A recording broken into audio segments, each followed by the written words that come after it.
It's an American icon, a vehicle designed for the battlefield that's now a staple of the American auto industry, 80 years after its creation.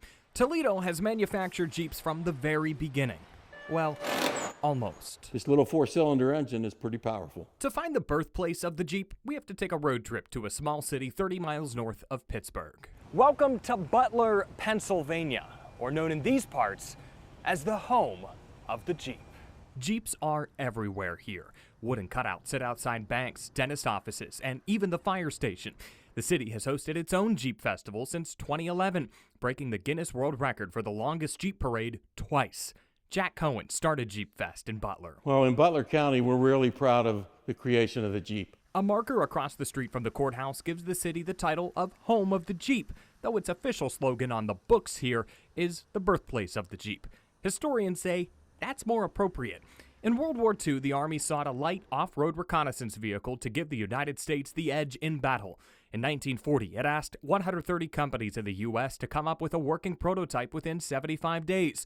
Only 2 companies responded, the Bantam Car Company in Butler and Willys Overland Motors in Toledo. It wasn't like you could take an existing truck or an existing car and make modifications. Bantam developed the first prototype and won the government contract.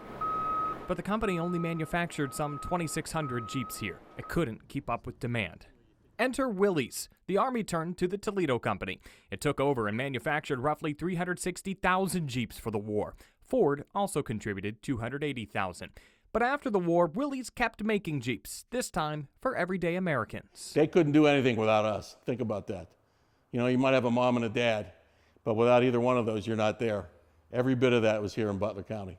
Clearly, there wouldn't be a Jeep without the Bantam people. Jerry Huber used to manage Toledo's Jeep manufacturing facility. He now helps organize the city's Jeep Festival. When it comes down to what is the home of the Jeep, then I think you shift your focus towards Toledo because they're still produced here, and they have been produced here for 80 years now. Still, the people of Butler don't shy away from claiming their city is the Jeep's home. There is no question, birthplace and home.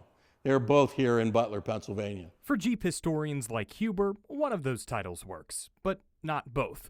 Acknowledging the Jeep was born in Butler, but raised in Toledo. Identifying Butler as a birthplace for the design of the vehicle and so forth, that works for me. I think that works for most of the real Jeep aficionados. But I think when you start talking about what is the home of the Jeep, I think of the longer term in the past, the present, and God willing, the future here because of the impact it's got on our community.